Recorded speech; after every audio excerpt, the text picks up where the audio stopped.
Yo, what's up mga kayo Cubs? Magandang gabi po muli sa inyong lahat at syempre narito po muli ang inyong lingkod, Master Lekim, at welcome back po muli dito sa ating Master Lekim TV. Bago ko po simulan tong ating video ngayong gabi mga bayang karista, make sure na dapat nakalike na po tayo, nakasubscribe, pakishare na rin po itong ating video. Syempre pakihit na rin po yung notification bell or bell icon para po maging updated kayo sa mga susunod ko pa pong upload na video. At ngayong gabi mga bayang karista, meron tayong maagang konting silip, giya, at twist analysis sa karera para po kayong araw ng Biyernes. Thank God it's Friday Racing, May 31, 2024. Dito po muli siyempre sa Metro Normal Bar, Batangas, at meron po sila iniandang 7 races na magsisimula po muli sa ganap na alas 5 ng hapon. Huling araw ng buwan ng Mayo, mga bayang karisa. Sana mapasama tayo sa mga winners na mga paborito natin ang mga exotic bets at makachamba po tayo ng diyado. Pero bago ko po simulan yung ating video mga bayang karisa, paraanin ko lang ito ating mga birthday greetings and shoutout sa mga bayang karisa natin na always nakatutok, nakasuporta ito sa ating YouTube channel. Ginigreet ko nga pala ng happy birthday si Bro Ace Galang on May 30, Thursday. Happy birthday sa iyo Bro Ace Galang. Maraming salamat at suporta at pagtaya palagi sa akin. God bless, more birthdays to come sa iyo. Mula yan ito sa ating Master Lekim TV. At syempre, batiin ko rin ng happy birthday on May 30 rin si June Pasling Moralejo. Maraming salamat din po sa iyo Sir June Pasling Moralejo sa pagbisita din sa ating YouTube channel. Happy birthday po. God bless and stay safe always. Mula rin po dito sa ating Master Lekim TV. At syempre, bago ako magsimula ulit, shoutout muna tayo mga bayang karista. Bawi po ako sa inyo ha. Magandang gabi po at shoutout nga pala kay Rodelio Puno, kay JB Palaya, kay Christopher Cruz ng Addison OTV, kay Ma'am Lolita Pepino, at pinapagit po niya ng belated happy birthday si Momong Pepino nung May 28. Belated happy birthday po sa inyo from Edgar Utak. Shoutout po and belated happy birthday. Shoutout din kay Manuel Tandes, kay Roger Santiago, kay Trainer Ruchi Ladjana. Shoutout po sa inyo. Kay Briggs Gabriel ng Blooming Tree. Shoutout sa iyo. Kay Romel Tumulak. Yun din kay Sir Jun Sanko. Kay Sir Tolitz dyan sa Europe. Shoutout po sa inyo. Ingat po tayo palagi dyan. At ganoon din, binabati ko rin na shoutout si Bro Arbel Ramirez. Shoutout sa inyo. Sana po may makachamba tayo ha. Medyo inaalat yung ating mga ganito mga dadaang araw. Sana makayami dividends po tayo. Na syempre, hindi ko na rin papatagalin agad dyan. Puntahan natin agad dyan, bayang karista. Matapos lamang yung ating maikling intro. Kaya, let's go! Mga kayo Cubs!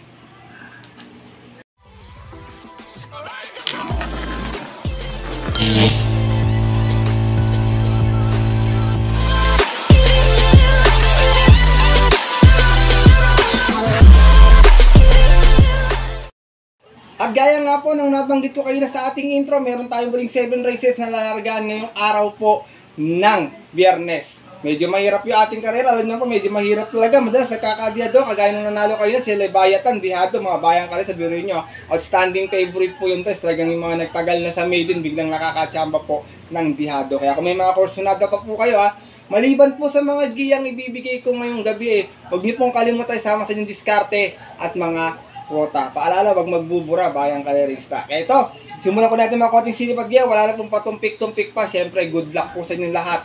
Have a blessed Friday Racing and start na po tayo.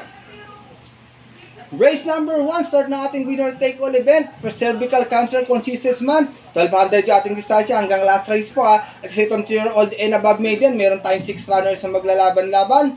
Dito first choice ko galing sa stakes race last time, numero 1, Boss 1. Narerendahan po ngayon ni Lester De Jesus. Huling takbo na ito sa 3-year-old maiden, may 132.2 at 132.6, sorry. Nasigunda po ito, umalis ng 7-3 out of 9 runners na naglaban-laban sa isang 3-year-old maiden at yun po ng May 1 kung saan ang nanalo po doon yung long shot ngayong buwan na si Lord Bentley. From CB Ardonia, di sa marerenda Lester De Jesus para sa ating numero 1 si Boss 1, tama sa kanyang numero. Second choice ko ito, pag nakapwesto ng maaga, tingin ko yung remate na ito magiging sakto sa distansya na ito. Yung numero 3, Wildcat, narerendahan po ni Apoy Asuncion. Meron naman itong 116.2 sa 1200 noon, kung saan nasigunda po ito. Umalis ng size 5, out of 6 runners naglaban-laban sa isang 2-year-old maiden ng May 15, kung saan ang nanalo po doon, yung yamadong si Palo, the Ruler. Same rider pa rin tayo dito, Apoy Asuncion, para sa ating numero 3 na si Wildcat. Race number 1, non-winner mga bayan kayo sa madalas nagkakaroon ng dihado dito. Kaya kami kusunada pa po kaya, 6 lang yung kalao. Kayo nang bahalang magdagdag na lamang. First choice ko po muli, maaaring Mayamado, numero 1, Boss 1. Second choice yung numero 3 na si Wildcat. Good luck po. At narito na po tayo sa ating race number 2. Simula naman ang ating pick 6 event. Pilracom Waiting Base Class 4, 1621. Meron na tayong 8 kalawak na maglalaban-laban. Dito first choice ko, galing sa pahinga pero mababa sa grupo to ha. Tumatakbo to ng stakes race. Numero 1, B-Smart. Narerendaan po ni JB Guerra. Meron tong best time na 114.8 sa 1200 kung saan nasigunda po ito noon. Umalis ng 2-1. Out of 6 runners na naglaban-laban sa rating base 22 and 27 at yun po ng February 20 kung saan ang nanalo po doon yung kabayong si Hook on the Run. Same rider na rin tayo noon, JB Guerra para sa ating numero 1 si B Smart. Second choice ko, ito nag-uumento, nakakadalawang panalo to sa GBT, bayan kayo sa baka tingin ko mag-umento yung kabayo ay mag-improve na. Numero 6, Hell Guy, narerendaan po ni Noel C. Lunar. Galing ko sa dalawang sunod na panalo pero yung latest niya, meron siyang 130 flat sa 1400. Umalis po ng 4-4 out of 4 runners na naglaban-laban sa group based on time 18 at yun po ng May 21 kung saan tinalo niya po doon yung couple entry ni B-Smart dati na si Star of the Future. Same rider na rin tayo rito, Noel C. Lunar para sa ating number 6 na si Hell Guy. Isinasama ko pong third choice. Ito pag malakas yung laban, magaling din manakbo to lalo na pag napadaan nila ng tabing balya. Yung numero 8 si Majestic Star, narerendaan po ni Junel Calagos. Ito naman may 130.8 last time sa 1400. Dumating pong Tarsera, umalis ng 3-4. Out of 4 runners na naglaban-laban sa group based on time 14 at yun po ng May 21 din, race 1. Kung saan ang nanalo naman po doon yung banderang tapos na si Static. Same rider na rin tayo, regular jockey ito, Junel Calagos para sa ating numero 8 si Majestic Star. Race number 2, bayang kalarista. Kung may napupusuan pa po kayo, dagdag na lamang. Tingin ko medyo magulong kalera ito. May lumusot na tsambang dihado. First choice ko po muli, numero 1, B-Smart. Second choice, numero 6, Hell Guy. At third choice, yung numero 8, si Majestic Star. Good luck po. At lipat na po tayo dito sa ating race number 3. Simula naman ating pick 5 event. Pilracom Waiting Base Class 5. 5 split placers. Meron tayong muling 8 kalawak na maglalaban-laban. Dito mga bayang kanalista, long shot of the day ko po ulit. Sana magtuloy na makachamba na. Numero 8, Mount Amandiwing. Narerendaan po ni Jomer Estorque.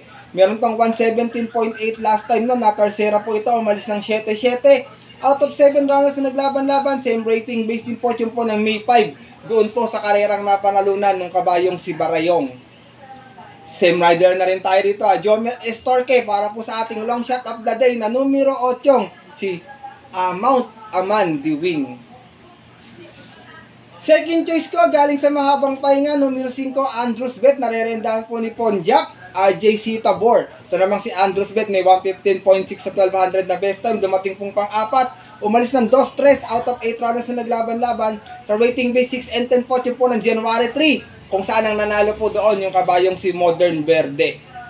From JB Guerra, this time magrerenda po RJC Tabor para sa ating numero 5 si Andrews Bet. Isinasama ko pong third choice, magdadala ng marcha. Pag pinabayaan, tingin ko kayang tumapos ito. Yung numero 2 na si Tokyo Rumba, narerendaan po ni Joel Shiego. Meron tong best time na 114.6 sa 1200. Nasigunda po ito, nagdala ng marcha. Out of 8 runners na naglaban-laban sa rating base 6 and 10 at yun po ng January 24 kung saan tinalo po siya doon ng kabayong si Primero Soldado. From Lester De Jesus nun, balik tayo sa kanyang regular jockey Joel Shiego para sa ating numero 2 na si Tokyo Rumba. Race number 3, bayang kalerista. First choice ko po muna nito, long shot of the day ko po, numero 8, Mount Amandiwing. Second choice, numero 5, Andrews Bet. At third choice, yung magdadala ng bandera, yung numero 2 na si Tokyo Rumba. Good luck po. At narito na po tayo sa ating race number 4. Start naman ating pick 4 event. Pilracom Waiting Base Class 5, 6, and 10 split. Meron tayo muling 8 runners na maglalaban-laban. Dito first choice ko, gaya ng nabanggit ko sa last time na video ko, sinubukan na numero 4, Cole is a Roll. Narerendaan po ni Alison Pabilik.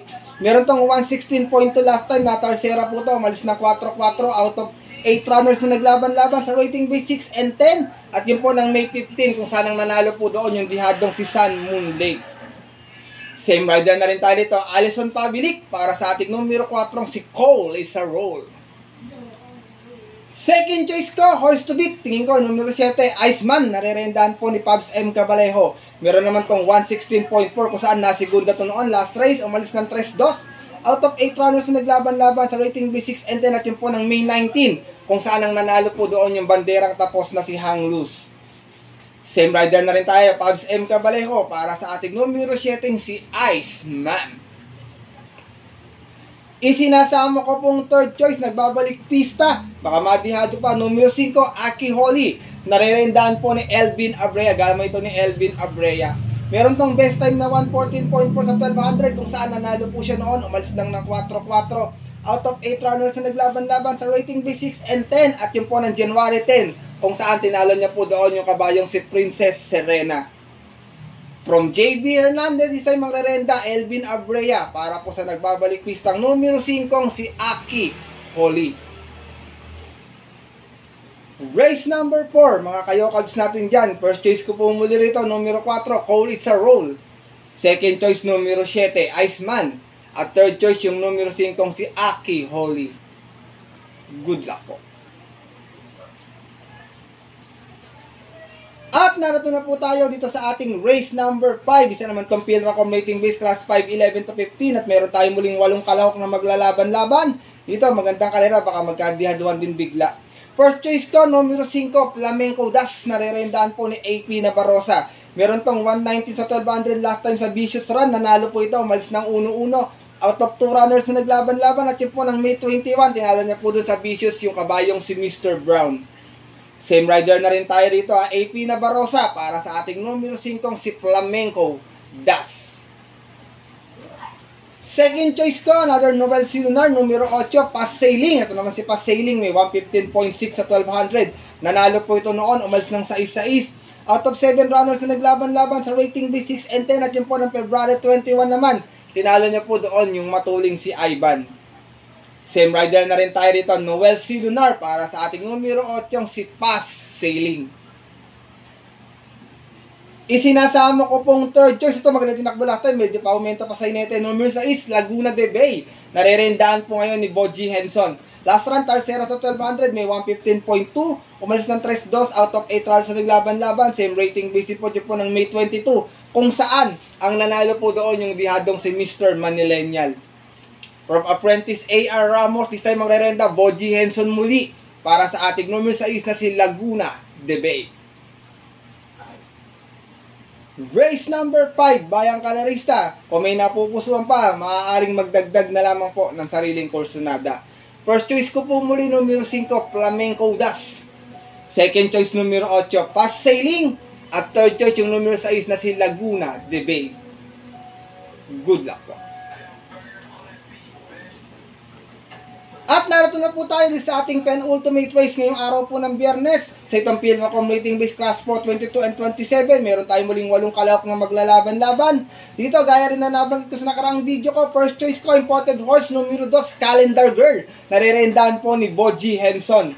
Last time, may 115.6 na Tarsera sa 1200, umalis ng 3-3. Out of 8 runners na naglaban-laban, same rating base po ng May 18. Kung saan ang nanalo po doon yung nayamadong si Mahusay High. From Pamboy Ponce, this time ang re-renda, Boji Henson para sa ating numero 2 na si Calendar Girl. Second choice ko, numero 8, Bad Boy MJ. Nare-renda naman po ni Pabs M. Cabalejo. Ito naman si Bad Boy MJ, may 114.6 last time na Tarsera. Umalis ng 3-3, out of 8 runners na naglaban-laban. Same rating base din po. At yun po ng May 22 naman, kung saan ang nanalo po doon yung kabayong si Charm Campaign. Same rider na rin, regular jockey, Pabs M. Cabalejo para sa ating numero 8 si Bad Boy MJ. Isinasama ko pong third choice, another imported horse na sana makachambang dihado. Numero 6, Stay Funny. Nare-rendahan po ni CS Pare Jr. Meron naman to 115.4 sa 1200 kung saan dumating po ito pang 5 noon, umalis ng 8-8. Out of 8 runners na naglaban-laban sa rating base 28 and 33. Bumaba muli ng grupo dito at yun po ng May 5. Kung saan ang nanalo po doon yung nayamadong si Fortissimo. Same rider pa rin tayo rito ha. Si Espare Jr. Para sa ating numero 6 na si Stay Pani. Race number 6, penultimate race ngayong araw ng Biyernes, Bayang Kalarista. Kung may nasisipat pa, maaaring magdagdag na lamang. First choice ko po muli rito, numero 2, Calendar Girl. Second choice, numero 8, Bad Boy MJ. At third choice, yung numero 6 na si Stay Pani. Good luck po. At narito na tayo sa ating huling karera ngayong araw po ng Biyernes para tingnan natin mga paboritong exotic bets, take all, pick 6, pick 5 at pick 4, race number 7. At isa naman tong field na competing base class 5, 6 and 10 split. Meron tayong muling 8 kalahok na maglalaban-laban. Eto pag nakakondisyon to, tingin ko walang paunahin to dito, Bayang Kalarista. First choice ko, nagbabalik numero 8, Tenacity. Narerendaan po ni Apoy Asuncion. Galing ito sa barrier last time, may 118.6 lamang, na segunda po, umalis ng 2-1, out of 2 runners na naglaban-laban, at yun po ng May 18, kung saan tinalo po siya doon, nakakwadra din niyang si Basket of Gold. Same rider pa rin tayo dito, Apoy Asuncion, para sa ating numero 8, si Tenacity. Second choice ko, Lone Grey Galloper, numero 1, GCT. Narerendaan po ni Christian Advincula to, kahit 1200, nakakarima itong kabayo na to eh. Meron tong 115 plus sa 1200, kung saan nanalo po ito noon, umalis ng 7-5. Out of 8 runners na naglaban-laban, same rating based din po siya po na April 17 naman, kung saan tinalo niya po doon yung kabayong si Chef Cat. Same rider na rin, Christian Advincula, para sa ating numero 1 si GCT. Isinasama ko pong third choice na maaaring umagapay agad sa unahan sa bandera, numero 7, Bonnie Avenue, narerendaan po ni Albert Serios. Ito namang si Bonnie Avenue, may 116 sa 1200, kung saan nasegunda po ito noon. Umalis ng 6-3, out of 8 runners na naglaban-laban, sa rating B6 and 10, at yun po ng May 15 last race, kung saan ang nanalo po doon, yung yamadong si Valued Friendship. Same rider pa rin tayo rito, Albert Serios, para sa ating numero 7, si Bonnie Avenue. Last and final race ngayong araw po ng Biyernes, Bayang Kalarista. Kung may nasisipa pang magandang pangdagdag sa mga paratingan, maaari na lang tayo mamili or magdagdag na lamang. First choice ko po muli, numero 8, Tenacity. Second choice, numero 1, GCT. At third choice, yung numero 7, si Bonnie Avenue. Good luck po. At yun po mga Bayang Kalarista at ang ating mga kayokabs, natapos na po ito ating video na ating konting silip at giya ngayong araw po ng Biyernes. Papumanin ko medyo dihadi aking mga giya. Gusto ko po kasi makadihado po tayo at siyempre makakuha rin tayo ng Yummy Dividend Sale. Alam ko po marami pong mga diyadistang kayokabs sa atin dito na always nakatutok at nakasuporta palagi dito sa ating YouTube channel. Pinapaalala ko po sa inyo palagi, Bayang Kalarista, na maaari nyo po itong sundin kung kursunada nyo po, i-bet nyo ating giya. Kung hindi po, wala naman pong problema, maaari pong skip na lamang. Kasi po, sariling aral ko lamang po ito, kuro-kuro at opinion sa karera. Pagdating ng tayaan sa takilya, mas mananay ko sarili nyo pong napupusuan at kursunada. And always, mga kayokabs, kayo pa rin po yung masusunod. Good luck po muli sa inyo lahat and have a blessed Friday racing. Sana po magsitama po kayo ngayong araw na ito. At ako po muli nagpapasalamat sa inyong walang sawang pagtutok, suporta, tiwala palagi dito sa ating YouTube channel. Makakaasa po kayo na always tayo may mga dihadong giya na sana po makachamba at makapagbigay po sa inyo ng Yummy Dividends. Tsaka utang na loob ko sa inyo lahat mga Bayang Kalarista. Kung di po sa inyong suporta, wala po ako ngayon dito sa ating YouTube platform. Kaya muli, maraming salamat mga Bayang Kalarista. At yun po, hanggang dito na lamang tayo muli at magkita na lang susunod ko pong upload na video. Ito po muli ang inyong lingkod, Master Lekim, na always po nagsasabi sa inyo at nagpapaalala na ang karera po dapat po libangan lang pag meron tayong sobra kasi medyo mahirap po talaga. Minsan talaga to, tsambahan lang at talagang tapat-tapat lang. Minsan swerte, minsan malas. Pero pag pinagbigyan po tayo syempre ng nasa itaas huwag natin kakalimutan magpasalamat sa kanya at tumulong tayo sa ating kapwa. Kahit sa simpleng pamamaraan lamang, sa simpleng paraan na yan mga Bayang Kalarista, makakapagpasaya na tayo ng ating kapwa. Good luck po muli sa inyo lahat and happy racing sa mga pupunta po ng OTVs. 5 PM ang ating start time. Stay safe everyone po. God bless. Bayang Kalarista, lalong-lalo na sa mga solido dito ang mga ka-yo-cabs.